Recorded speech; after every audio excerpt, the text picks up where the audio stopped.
আসামোলজি চেনেলটোলৈ আপোনালোক সকলোকে স্বাগতম জনাইছোঁ। আজি ভিডিঅ'টোত জিকেৰ কেইটামান গুৰুত্বপূৰ্ণ প্ৰশ্ন উত্তৰ উল্লেখ কৰা হ'ল। ভিডিঅ'টোৰ প্ৰথম প্ৰশ্নটো হ'ল বংগ বিভাজনৰ সময়ত ভাৰতৰ ভাইচৰয় কোন আছিল? উত্তৰ লৰ্ড কাৰ্জন। বংগ বিভাজন হৈছিল 1905 চনত। ব্ৰিটিছ চৰকাৰে 1905 চনত বেংগল প্ৰেচিডেন্সিক দুটা ভাগত ভাগ কৰে।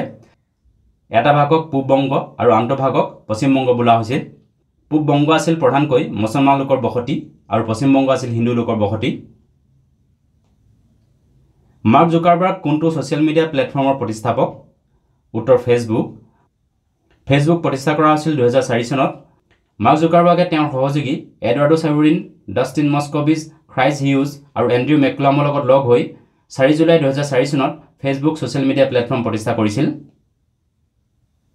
শ্ৰীলংকাৰ নতুনকৈ নিৰ্বাচিত হোৱা ৰাষ্ট্ৰপতিৰ নাম কি? উত্তৰ অনুৰাগ কুমাৰা দিছানায়েকে। তুমি মোক তেজ দিয়া মই তোমাক স্বাধীনতা দিম বা you give me blood I will give you freedom এই কথাষাৰ কোনে কৈছিল? উত্তৰ সুভাষ চন্দ্ৰ বসুৱে। লাৱনী লোকনৃত্য বা ফক ডেন্স কোন ৰাজ্যৰ লগত জড়িত? উত্তৰ মহাৰাষ্ট্ৰ। জ্ঞানপীঠ বঁটা বিজয়ী প্ৰথম অসমীয়া মহিলা সাহিত্যিক কোন? উত্তৰ মামণি ৰয়ছম গোস্বামী। অসমৰ তিনিগৰাকী সাহিত্যিকে এতিয়ালৈকে জ্ঞানপীঠ বঁটা লাভ কৰিছে। জ্ঞানপীঠ বঁটা বিজয়ী অসমৰ প্ৰথমগৰাকী সাহিত্যিক হ'ল বীৰেন্দ্ৰ কুমাৰ ভট্টাচাৰ্য। তেখেতে মৃত্যুঞ্জয় উপন্যাসখনৰ বাবে 1979 চনত জ্ঞানপীঠ বঁটা লাভ কৰিছিল।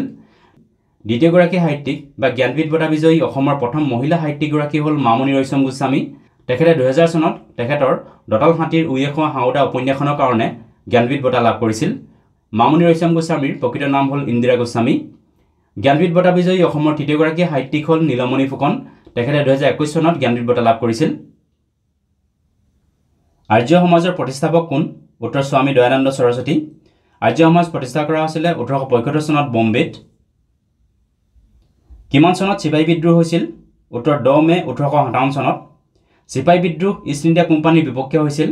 চিপাহী বিদ্ৰোহৰ তৎকালীন কাৰণ আছিল এনফিল্ড ৰাইফলত গৰু আৰু গাহৰি চৰ্বিযুক্ত কাৰ্ট্ৰিজ ব্যৱহাৰ। এই কথাই হিন্দু আৰু মুছলমান চিপাহীসকলৰ মাজত অসন্তুষ্টি সৃষ্টি কৰিছিল, যি পাছলৈ বিদ্ৰোহৰ ৰূপ লৈছিল। কোনগৰাকী আহোম স্বৰ্গদেৱে বুঢ়াগোহাঁই পদটো সৃষ্টি কৰিছিল? উত্তৰ স্বৰ্গদেউ চুকাফাই। ডক্টৰ ভূপেন হাজৰিকাৰ মৃত্যু কিমান চনত হৈছিল?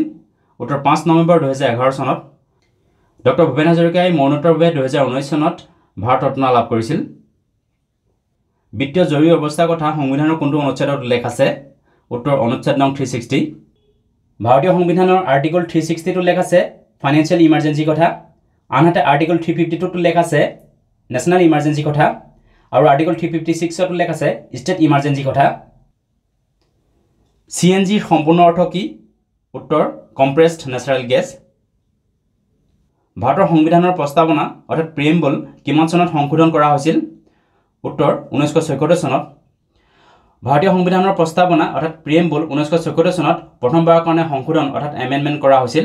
এই সংশোধনী আছিল 42তম সংশোধনী। এই সংশোধনীত ভাৰতীয় সংবিধানৰ প্ৰস্তাৱনাত 3টা শব্দ সংযোজন কৰা হৈছিল। এই 3টা শব্দ হ'ল সমাজবাদী, ধৰ্মনিৰপেক্ষ আৰু অখণ্ডতা অৰ্থাৎ ছ'চিয়েলিষ্ট, ছেকুলাৰ আৰু ইণ্টিগ্ৰিটি। ৰাষ্ট্ৰীয় বিজ্ঞান দিৱস অৰ্থাৎ নেশ্যনেল ছায়েন্স ডে কোন তাৰিখে পালন কৰা হয়? উত্তৰ 28 ফেব্ৰুৱাৰীত। 2024 বৰ্ষত পালন কৰা নেশ্যনেল ছায়েন্স ডেৰ থিম আছিল ইণ্ডিজিনাছ টেকনলজিজ ফৰ বিকশিত ভাৰত। প্ৰত্যেক বছৰে 28 ফেব্ৰুৱাৰীত বিজ্ঞান দিৱস পালন কৰাৰ মূল কাৰণ হ'ল এই 28 ফেব্ৰুৱাৰী দিনটোতে ভাৰতীয় বিজ্ঞানী CV ৰমনে ৰমন ইফেক্ট আৱিষ্কাৰৰ কথা ঘোষণা কৰিছিল। এই ৰমন ইফেক্ট আৱিষ্কাৰৰ কাৰণে CV ৰমনে 1930 চনত পদাৰ্থ বিজ্ঞানত নোবেল বঁটাও লাভ কৰিছিল। গতিকে তেখেতৰ এই মহান আৱিষ্কাৰক সন্মান জনাই এই 28 ফেব্ৰুৱাৰী দিনটোত সমগ্ৰ ভাৰতবৰ্ষত বিজ্ঞান দিৱস হিচাপে পালন কৰা হয়। ভাৰতে উৎক্ষেপণ কৰা দ্বিতীয়টো কৃত্ৰিম উপগ্ৰহ অৰ্থাৎ ছেটেলাইটৰ নাম কি? উত্তৰ ভাস্কৰ 1। ভাস্কৰ 1 উৎক্ষেপণ কৰা হৈছিলে 7 জুন 1979 চনত। আনহাতে ভাৰতৰ প্ৰথমটো কৃত্ৰিম উপগ্ৰহৰ নাম আছিল আৰ্যভট্ট। আৰ্যভট্ট লঞ্চ কৰা হৈছিল 19 এপ্ৰিল 1975 চনত। এইকেইটা আছিল সাধাৰণ জ্ঞানৰ কেইটামান গুৰুত্বপূৰ্ণ প্ৰশ্ন উত্তৰ। ভিডিঅ'টো চোৱাৰ বাবে ধন্যবাদ। যদি ভিডিঅ'টো ভাল লাগিলে লাইক কৰিবলৈ লগতে চেনেলটো ছাবস্ক্ৰাইব কৰিবলৈ অনুৰোধ জনালোঁ। ধন্যবাদ।